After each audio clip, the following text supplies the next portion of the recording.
lot of people live their lives as if they haven't started yet. I know I've done this for a long time. I would live my life in a way where I would think in my head to myself, oh, my life hasn't actually started yet. I'm still in high school, or I'm still in college, or whatever it is that I would tell myself. But no matter how naive you are, no matter how silly you think you were 10 years ago, that time you spent 10 years ago doing whatever it was you were doing that was important to you at the time, it could be math homework, it could be, for people who are older, just a career they now no longer have. That time wasn't any less valuable because you prioritize different things now. Every day is equally valuable in a life, in my opinion. I don't know, I just think that it's hard to sell people things if they have this mindset of knowing that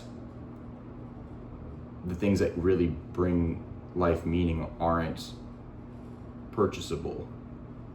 So it's easy to get misled or to be deceived into thinking that a mansion will make you happy because people are paid so much money to make people think those things. And the people who have those things, who say that money can't buy happiness, no one wants to listen to that, because obviously if you don't have a lot of money and someone tells you that, you're gonna be like, well, I would be different. My money, I would figure out how to make it buy happiness. But what money does buy is the ability to discover that money can't buy happiness, because that's something you can only find out by having a lot of money, because you need to actually, there's no way to simulate having a lot of money, because you just be like, oh, well, if I actually had this money, here's what I would do, and my life would be so much happier. But there's this concept called the hedonic treadmill, which is the idea that if your baseline happiness is here and something really good happens to you, it'll go up here and then it will eventually kind of go back to around where it was before.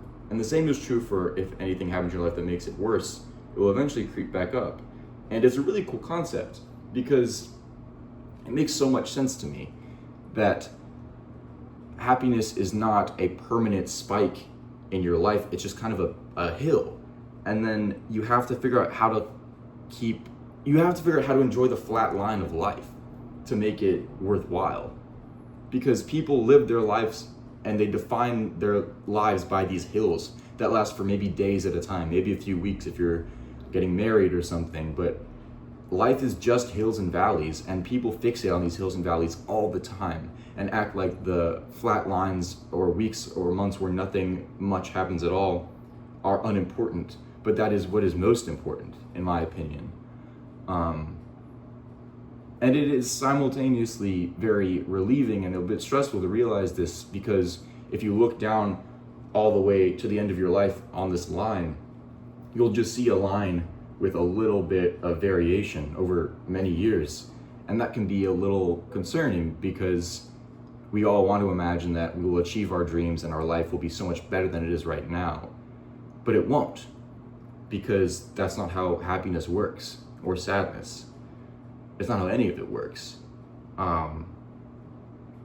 So I think that we should all spend a little bit less time focusing on our goals or our failures or whatever, and more time appreciating very uneventful days, because that is what I think matters more than any success you will achieve.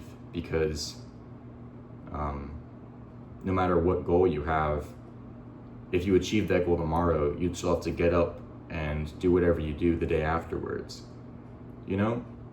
And I think overall it's a good thing to have this mindset, but it can make it a little bit hard to have motivation sometimes, because I will be wanting to work on a project or some sort of thing, and I'll be like, well, yeah, I want to do this project and I want to release it and I want to make people happy by watching this thing I'm working on. But I know that if I never make this project, I'll still be okay and I'll still be me and people will still appreciate me for who I am. So it can be a little bit hard to find motivation when you don't equate completing a goal with success in life. But I don't think that success in life has anything to do with the goals you achieve. Because yeah, like no one's going to say that if somebody who was going to be a doctor died while they were in medical school, that their life was a waste. Like, yeah, it's tragic that they died, but if they didn't die and just kept on living and decided not to be a doctor, no one's going to be like, oh, they might as well be dead. Or I guess if you think that, you're pretty awful. But I don't hold that worldview, and I don't think anyone should. I guess that's about all I wanted to say, but it felt important enough to make a video about it, and I hope it's helpful a little bit to some people, maybe. But thank you for watching.